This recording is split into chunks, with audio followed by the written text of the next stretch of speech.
Agnes had spent most of her life in the city that never sleeps, where late-night subway rides often came with a mix of tension and calm. That evening, she felt especially weary as she stepped onto the train after a day of running errands across town. She was an elderly black woman in a modest gray coat, her posture slightly hunched, but her eyes alert. While she usually blended into the background, keeping to herself and avoiding unnecessary attention, this evening would be different in ways she could never have anticipated. She clutched a Gucci bag close to her side, a present from her daughter, Naomi. The bag was elegant, with smooth, polished leather, noticeable enough that people would occasionally glance at it. Agnes often worried the brand name would draw unwanted attention, especially late at night. Still, it was a cherished gift, a reminder of Naomi's generosity. She tried to fade into the corner of the subway car, settling into a seat near the doors. The metal surface was cold, and the fluorescent lights overhead cast a faint flicker across the worn-out seats. A few other passengers scattered about stared at their phones or gazed blankly at the sliding doors, lost in their own worlds. The dull hum of the train tracks provided a steady rhythm to Agnes's thoughts. She found herself remembering simpler times, days when riding the subway late at night felt less daunting. But the city had changed over the years, or maybe she had changed. Either way, her first instinct had become to stay inconspicuous, to avoid any possible trouble. She looked around, noticing a trio of teenagers giggling in the far corner and a tired office worker nodding off with headphones on. Nothing seemed unusual, but Agnes couldn't shake an uneasy feeling in her chest. When the next station approached, the doors hissed open. Only one new passenger boarded, a wiry white man who scanned the car methodically before settling a few seats away from Agnes. She eyed him from the corner of her vision, feeling a subtle dread coil in her stomach. The man was wearing a rumpled jacket, and his hair looked unkempt. There was a certain sharpness in his gaze. Yet Agnes told herself it was probably nothing. Maybe he was just another tired commuter, taking a moment to rest. Moments later, the train lurched forward again. Agnes tried to focus on the faint advertisement posters plastered above the seats, anything to distract her from her growing sense of unease. But then he spoke, his voice cutting through the stale air. "Nice bag," he muttered, loud enough for her to hear. Agnes hesitated, not wanting to engage. She hoped that by ignoring him, he might lose interest. But the man, whose name she would later learn was Colby, wasn't the type to give up easily. He inched closer, sliding across the seats until he was just a few steps away. Agnes pretended not to notice, but her knuckles tightened around the Gucci bag. The clang of metal wheels against the rails provided a tense backdrop. Colby leaned in, and this time his words carried a biting hostility. "Must be worth more than you make in a year," he sneered, as if trying to provoke her. Agnes avoided eye contact, her heart pounding. She could almost feel his breath near her cheek, tinged with the odor of stale cigarettes and a hint of alcohol. She thought about pressing the emergency button or calling for help, but a glance around told her no one seemed willing to get involved. A couple of passengers glanced up from their phones, only to look away, as though searching for an excuse not to see what was happening. Agnes's chest tightened. She had spent her life trying to remain unseen to avoid this exact kind of trouble, but here it was, unfolding so blatantly in front of silent strangers. Colby's tone grew more threatening. "Where does an old lady like you even get a bag like that? Stolen? Or maybe some lucky charity?" The insult stung. Agnes fought to maintain her composure, but fear clawed at her insides. She finally mustered enough courage to speak. "I don't owe you any explanation," she said, her voice low but steady. Her retort seemed to enrage him. He stood, looming over her, and the stench of alcohol on his breath grew stronger. Aggression crackled in the air. "Why don't you just hand it over to someone who knows its real worth?" he said, reaching out to grab the bag. Agnes jerked it away, pulling it tight against her body. She shouted, "Leave me alone." The cry reverberated through the nearly silent car. For a moment, the only reaction was a handful of smartphones raised to record, but not a single person intervened. Colby's laughter was coarse, echoing with disdain, and it sent a chill down Agnes's spine. She felt trapped. The city she'd known all her life suddenly seemed hostile and alien. As Colby continued to taunt her, Agnes's pulse pounded in her ears. She prayed for someone, anyone, to step in or at least call for help. Her nails bit into the soft leather of the Gucci bag, as though the bag itself were a life vest in a stormy sea. Then, through the buzz of the train and Colby's jeering, a different sound emerged, a steady, purposeful step. Agnes couldn't see who it was at first, only a shadowy figure moving closer. Colby turned, barking, "What are you looking at? Mind your own business." But the figure kept advancing, the confidence in his stride unmistakable. As the flickering light revealed his face, Agnes and everyone else in the car recognized him at the same time. It was Keanu Reeves, and with that revelation, the breath caught in her throat, hope stirring for the first time all night.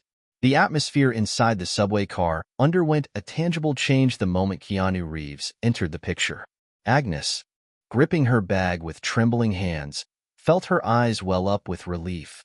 Keanu stopped just a few steps from Colby, his posture poised yet calm, as though he was assessing every possible outcome before speaking.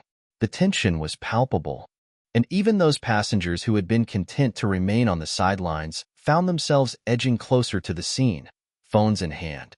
Colby didn't back down immediately. Instead, he threw his shoulders back, trying to maintain an air of control. "You got no idea what's going on," he sneered, directing his words at Keanu. There was a slight waver in his voice, though, betraying the confidence he tried to project. Keanu simply tilted his head. "You're right," he said quietly. "I don't know the whole story, but I can see you're bothering this lady, and that's enough for me to step in." The subway car rocked gently as it sped along the tracks. For a moment, no one spoke, and the rhythmic clank under the train was the only sound. Colby sized Keanu up, his gaze flicking from Agnes to the actor's composed expression. Eventually, Colby's scowl twisted into a mocking grin. "So you think you can just play hero, huh? This isn't one of your movies." He tried to laugh, but it came out strained. A few onlookers gasped. Some whispered in excitement, but others just watched anxiously, anticipating potential violence. Agnes's heart was thudding in her chest so loudly that she could hardly hear anything else. She clung to her seat, unsure whether to stay or move away. Part of her wanted to hide behind Keanu, to let him handle this confrontation entirely. Yet there was also a small spark of courage igniting within her. She had spent so many years fading into the background, but now, for the first time in a long while, she felt the urge to stand her ground. Keanu remained still, arms at his sides, not making any threatening gestures. His voice was calm but firm. "We can handle this peacefully," he said to Colby, "or we can take another route. It's your choice." The thief squared his jaw, but the wariness in his eyes was undeniable. Who was bracing herself for the worst. "Hand it over, old lady," he growled, taking another step. Before he could lay a hand on her bag, Keanu intervened with surprising swiftness, grabbing Colby's wrist. A swift twist and a cry of pain followed as Colby dropped to his knees, clutching his arm. Several passengers yelped, startled by the sudden movement. Agnes's eyes widened in disbelief, a wave of gratitude washing over her. She hadn't dared to hope that someone might actually protect her, while Colby writhed on the floor. Keanu loosened his grip and said in a controlled tone, "Let's not make this worse." Agnes could sense the ripple of shock in the carriage. People who had been filming looked at each other in amazement, murmuring among themselves. It was as if, in that moment, they realized that the city's usual detachment had been broken, replaced by something more collectively human. Just as Agnes allowed herself a moment to breathe, she noticed something else change in Colby's demeanor. He stopped struggling, and a sinister smirk crept across his face. Chuckling low at first, he grew louder until his laughter echoed through the train. Keanu stepped back slightly, eyes fixed on the man. "You think this ends here?" Colby asked, his voice strained but laced with a strange confidence. "You have no idea who I am." Agnes's pulse began to race again, and she glanced nervously around at the other passengers. Some appeared confused, Others were visibly frightened. Keanu, maintaining his composure, asked quietly, "What do you mean by that?" Without warning, Colby reached into his coat pocket, pulling out a small radio communicator. Before Keanu could fully react, Colby pressed a button, and a low voice crackled through, saying, "Boss, we're ready." Green light. It felt like time slowed. Agnes's hand flew to her mouth as she watched Keanu lunge forward. In a swift motion, he snatched the radio from Colby's grasp and pinned him against the metal wall of the subway car. "What are you planning?" Keanu demanded, the composure in his voice replaced with an edge of urgency. Colby only laughed, a wild gleam in his eyes. "You don't know who you're dealing with," he spat. "This was never about some bag." Agnes felt the atmosphere in the subway shift again, this time from personal threat to something far more ominous. The other passengers sensed it too. A ripple of uncertainty and fear passed among them. Could there really be a larger plot unfolding right here, in the cramped space of a nighttime subway car? Keanu pressed the communicator closer to his ear, but the line had gone silent. He stepped back and locked eyes with Agnes. "Stay close," he instructed her. "I need you to be safe." In that instant, the train jolted, and Agnes heard the screech of sudden braking. People were nearly thrown from their seats, and she felt a hot rush of panic. The fluorescent lights flickered ominously, as though they might give out at any moment. Keanu glanced around, scanning for further threats. Colby just laughed again, even while pinned against the wall, as if he thrived on the chaos. The driver's voice crackled over the intercom. "Ladies and gentlemen, we're experiencing a technical issue. Please remain in your seats while we resolve the problem." Agnes's eyes darted to Keanu, who clearly did not believe it was a mere technical glitch. Her mind raced with questions. Why was this happening now, just when Colby mentioned some bigger plan? Who was on the other end of that communicator? And why did they care about her particular bag at all? Keanu loosened his hold on Colby, who kept laughing in a way that sent chills down Agnes's spine. Despite her fear, she felt a wave of fierce determination rise within her. She wouldn't let anyone take Naomi's gift, no matter what. This bag, once merely a sentimental token, now felt like a puzzle piece in a game too big to comprehend. As the train settled into an eerie stillness, Keanu addressed the passengers. "Did anyone notice anything unusual or suspicious before boarding?" he asked, his voice resonating through the silent car. A murmur of uncertainty spread. Most people shook their heads, looking worried. Agnes cast a nervous glance at Colby, still smirking, his eyes gleaming with some twisted sense of triumph. It was clear this was only the beginning, and every passenger felt the stakes rise like a pressure drop before a storm. In the sudden lull, the subway car felt like a sealed chamber of anxiety. The fluorescent lights flickered every few seconds, occasionally plunging everyone into brief periods of near darkness before blinking back to a weak glow. Keanu Reeves stood at the center of it all, an unlikely anchor in a scenario that had escalated well beyond a simple mugging. Agnes, still clutching her Gucci bag, felt torn between profound fear and a strange, growing trust in her unexpected ally.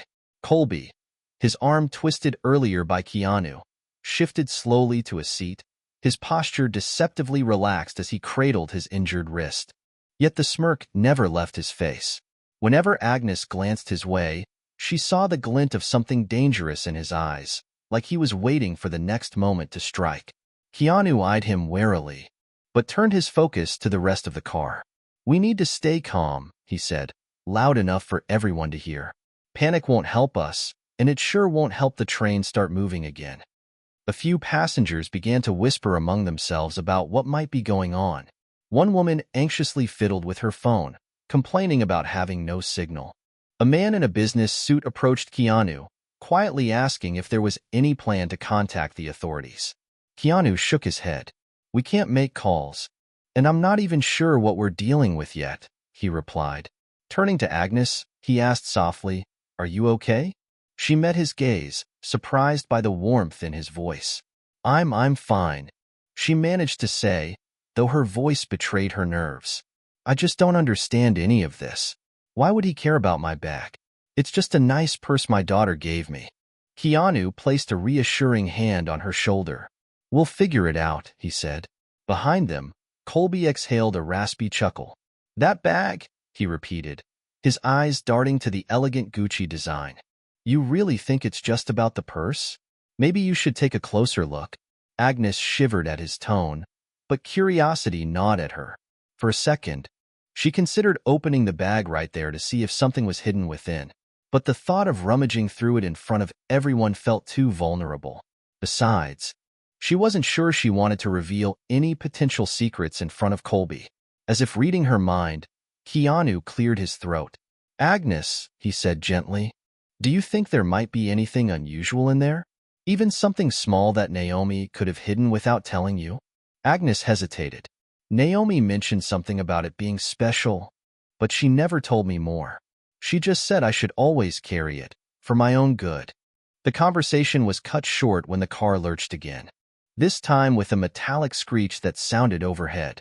People gasped and clung to the handrails. The overhead lights dimmed further, casting elongated shadows along the floor. Colby's smug grin only widened, as though everything was going exactly as planned. Agnes's heart hammered in her chest, the prickle of fear making her skin crawl. Keanu stepped toward the doors, pressing his face to the glass. Dark tunnel walls stretched out in both directions, illuminated only by faint emergency lights. Whatever was happening, it was clear the train had been brought to a standstill on purpose. Then, the speakers crackled. A distorted voice boomed through the car. "Welcome, passengers. Consider yourselves honored guests tonight. Cooperation will ensure your safety." The voice echoed, laced with an eerie mechanical distortion that left everyone stunned. Agnes felt goosebumps rise on her arms. A low murmur broke out among the passengers, some of whom tried to pry open the doors or look for emergency exits. The voice resumed, "This is a one-time opportunity. There is an item among you that we require. Make no mistake, we will retrieve it, with or without your compliance." All eyes turned to Agnes. She hugged the bag even tighter, a flush of panic washing over her. "No," she whispered, more to herself than anyone else. Keanu pivoted sharply to face her, then glanced back at Colby, whose triumphant look confirmed their suspicions. Whatever this item was, it had something to do with that device lurking inside her bag. Keanu's mind raced. He stepped close to Agnes, lowering his voice so the other passengers, and presumably their unseen watchers, wouldn't overhear everything. "If there's something in that bag that people would cause a scene like this to obtain, it might be more important than we think," he warned. Agnes nodded, her throat tight. She carefully unzipped the bag, peeking inside. Her wallet, a couple of receipts, a tissue packet, and something else. It was nestled in a hidden compartment, a small metallic device with faint blinking lights, barely perceptible in the dim train lighting. She'd never seen anything like it before. Heart pounding, Agnes looked up at Keanu in alarm. "I don't know what it is," she whispered, "but it feels dangerous." Keanu carefully took the device from her trembling hand, examining it in the weak light. "It's definitely not just a standard gadget," he muttered. He tapped it lightly, but no obvious function revealed itself. Suddenly, the voice on the speaker roared again. "Time is running out. Hand over what we need, or the consequences will be on your shoulders." Instinctively, Keanu closed his fist around the device, hiding it from view. "We're not handing anything over," he said, raising his voice so everyone in the car could hear. A wave of tension rippled across the passengers, some of whom looked terrified at the idea of defying whoever controlled the train. Colby just grinned, as if everything were unfolding exactly as he had hoped. Keanu locked eyes with Agnes. "Look, we can't let them have it. Not until we know what it does and who they are." Agnes nodded, though fear still shone in her eyes. She understood that even though she knew nothing about this strange gadget, it was now part of a far larger danger than any she'd ever imagined facing. With the device concealed, Keanu waved to the rest of the passengers, beckoning them to gather in the middle of the car. "If we stick together, we stand a better chance," he announced. Some of them, especially a couple of young college students, seemed relieved to have someone take charge. Others looked skeptical, perhaps unsure if defying armed or hidden adversaries was wise. Agnes took a step forward, summoning what courage she had left. Even as her knees felt weak, she realized that every choice mattered now. "We won't give them anything," she murmured, her voice cracking slightly. A flicker of resolve sparked in her eyes. Keanu offered a reassuring nod, placing a steadying hand on her shoulder. Beyond them, Colby remained silent, his grin twisting into something dark, almost satisfied. As the mechanical voice repeated its ominous threat over the speakers, everyone in the subway car could sense they had little time to decide their next move. Each passing second felt heavier than the last, and Agnes's bag, which had once been nothing more than a thoughtful gift from Naomi, had become the key piece in a high-stakes game she couldn't begin to understand. The lights flickered ominously, plunging the subway car into quick intervals of near darkness. The voice over the speaker repeated its demands, though now the static made it nearly impossible to catch every word. "Surrender the device, or we escalate," was all Keanu could make out before the transmission cut off in a burst of feedback. The tension among the passengers had reached a fever pitch. Some trembled. Others glared at Colby in angry confusion, while a few huddled near the seats, wondering if they should brace for a possible attack. Keanu turned to Colby, who was leaning against the window with that same unsettling smirk. "What have you done?" Keanu demanded. Colby shrugged, tilting his head as if listening for something. "I told you," he said with a smirk. "This isn't just a random mugging. It's bigger than both of us." "But you, Mr. Action Star," decided to interfere. Agnes felt cold dread wash over her. She looked around, trying to gather any clues from the terrified faces of her fellow passengers. The overhead lights flickered again, setting off a flickering dance of shadows along the walls.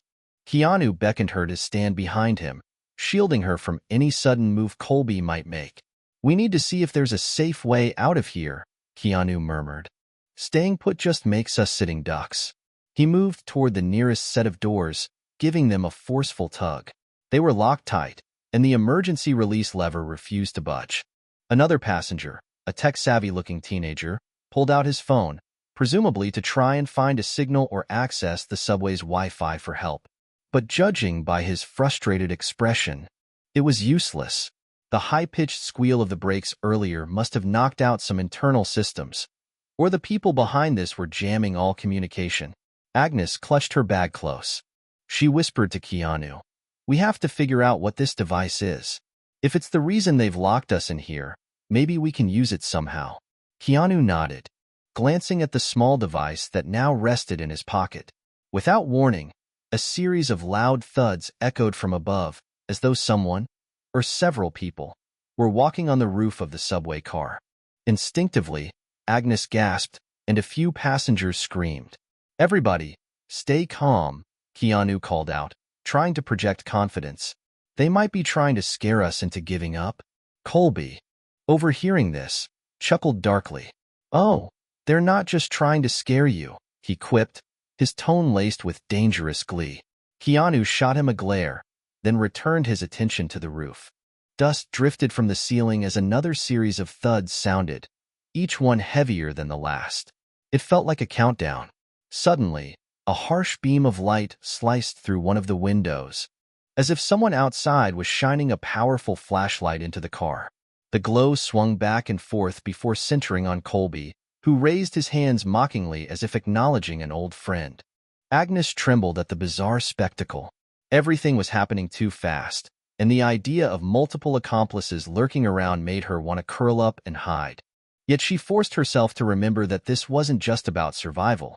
It was also about preventing a dangerous item from falling into the wrong hands. Gathering her courage, Agnes inched closer to Keanu. He glanced at her, sensing her resolve.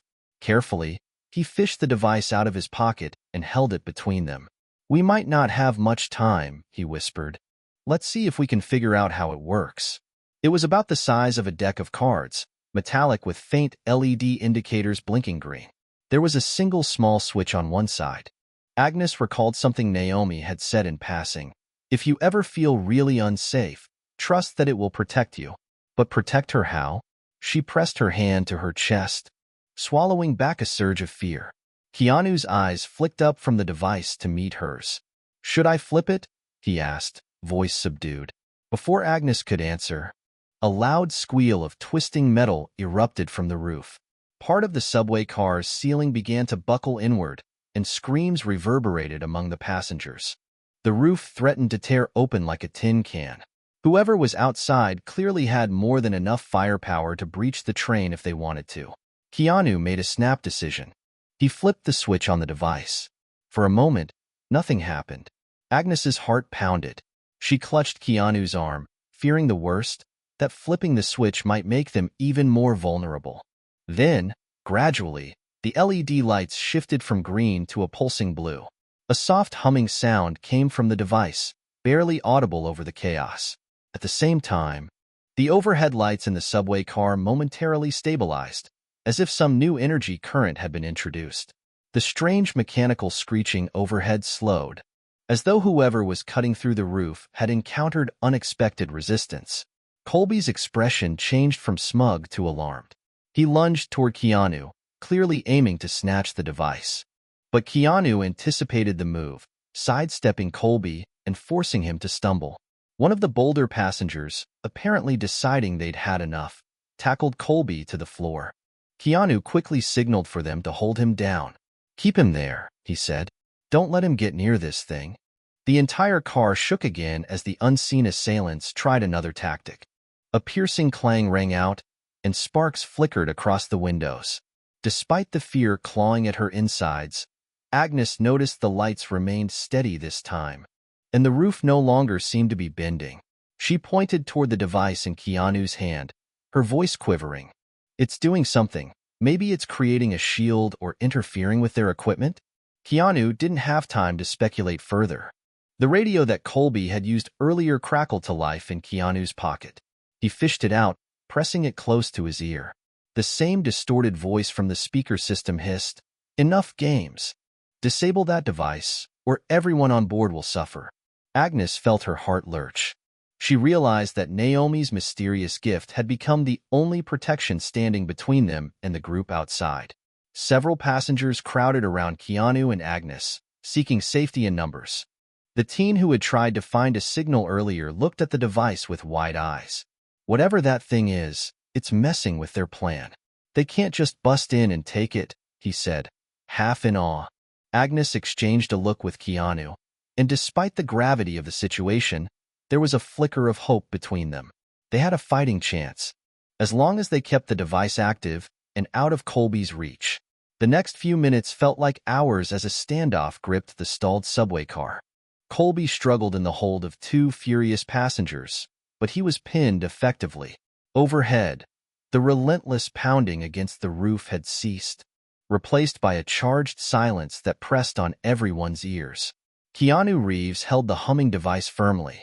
It glowed with an otherworldly luminescence in the dimness, as though it were the single beacon of hope against invisible foes. Agnes took a shaky breath, steadying herself. She glanced over at Colby, who had temporarily lost his arrogant sneer.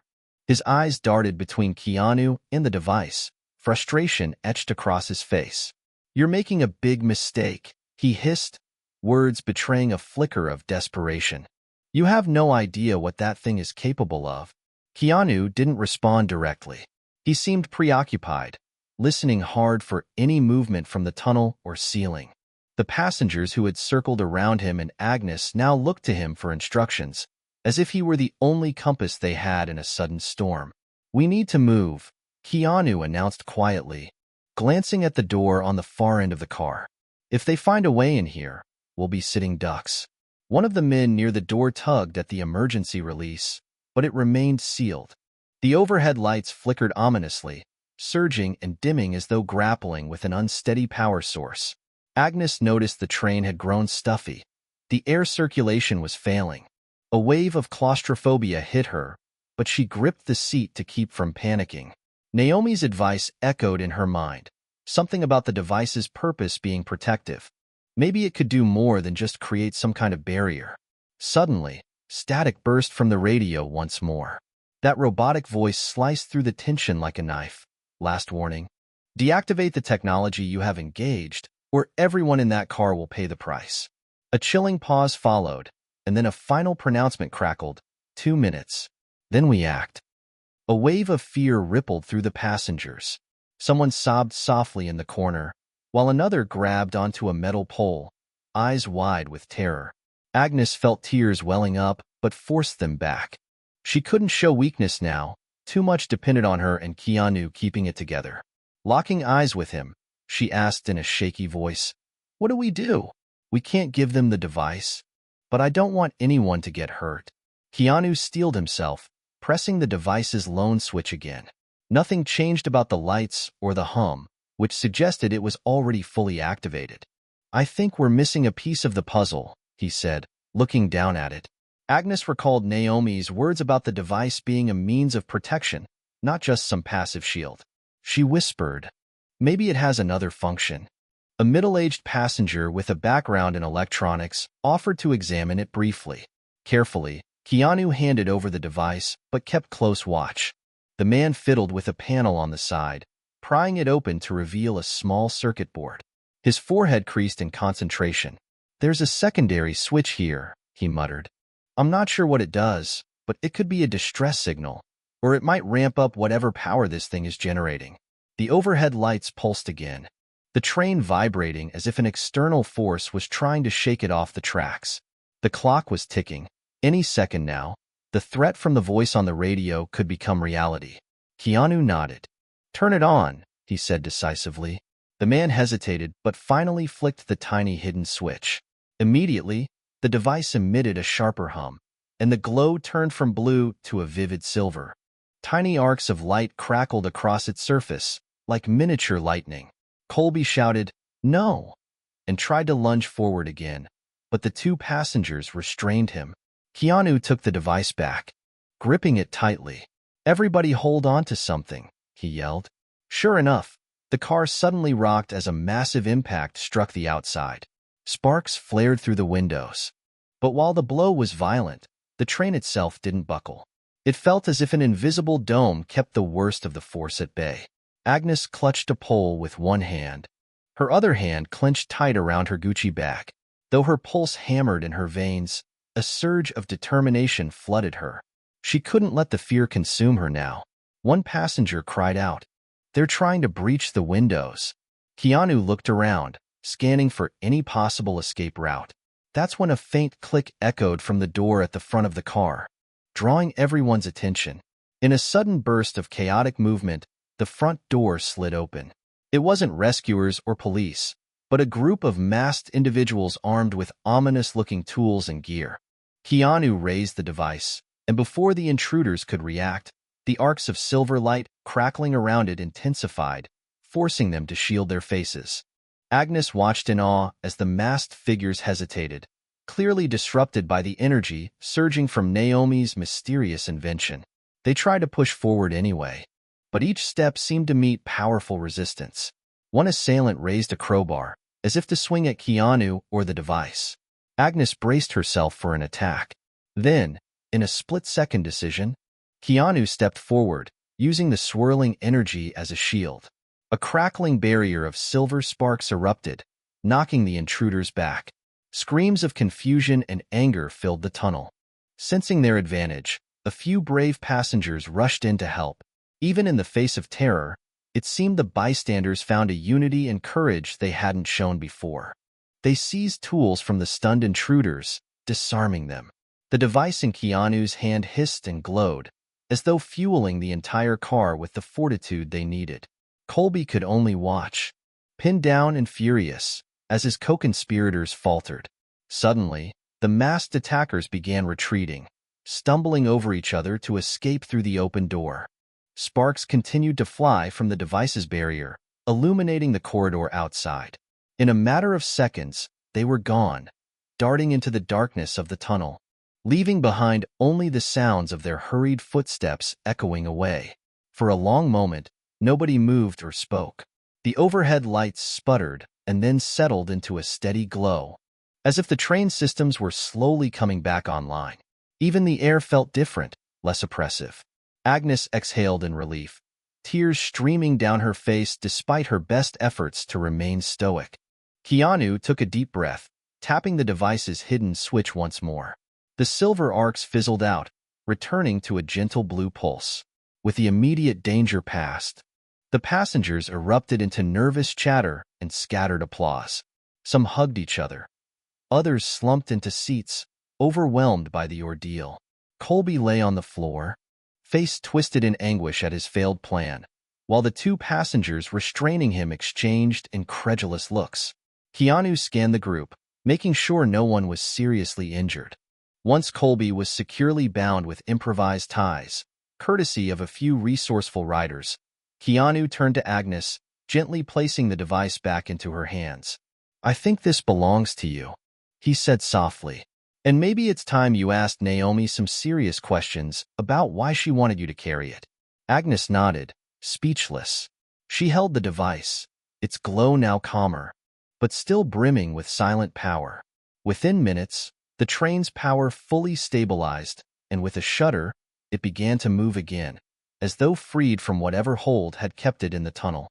As the subway rolled toward the next station, Agnes stared at the device, heart still pounding, but filled with a strange blend of anxiety and hope. She knew life would never be the same after tonight. She glanced at Keanu, who offered a weary but encouraging smile. When the train finally stopped at a platform bustling with wide-eyed onlookers, paramedics and police officers surged forward. The official explanation for the unusual incident would likely be a tangle of half-truths and confusion. But Agnes understood that she and the other passengers had been thrust into something dangerous and far-reaching. Keanu gently helped her to her feet, guiding her out of the subway car. Agnes clutched her bag close, the device inside once more. She gave Keanu a grateful nod. "Thank you. Just thank you," she whispered. He returned a kind smile. "Sometimes stepping in is the only option," he replied. "Take care of yourself and that device." Then he melted into the crowd, people parting around him as if in a trance. And just like that, he was gone, leaving Agnes with a tidal wave of questions and the undeniable certainty that a single act of courage could alter the course of fate. Even after she surfaced onto the busy street above, Agnes could still feel the electric pulse of adrenaline in her veins. Everything looked the same.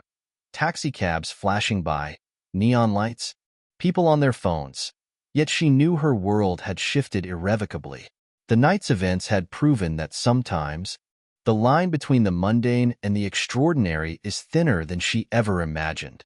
One moment she was a weary commuter on a routine subway ride, and the next she was a key figure in a high-stakes confrontation involving unknown technologies and shadowy adversaries. Keanu Reeves's calm heroism had sparked something in everyone on that train. People who had been too afraid to intervene found themselves seizing crowbars from would-be attackers. Strangers came together in solidarity, proving that, given the right spark, even a city accustomed to indifference could unite under a single cause. Agnes realized her Gucci bag and the mysterious device within symbolized more than just advanced technology. It embodied the potential for hope, for self-defense, and for standing up to intimidation. In the end, Agnes understood that courage is not about having no fear, but about acting in spite of it. She thought of Naomi and the strange secret she'd entrusted to her mother. There would be many conversations in the coming days, questions about who was behind the attack and why they needed the device so badly. Yet amid all the unanswered questions, one truth burned brightly. An ordinary subway ride could become the stage for acts of heroism if only someone chooses to step forward. And that, in essence, is what Dear Heroic Life is all about. Finding the strength to do what's right, even when the stakes are immeasurably high.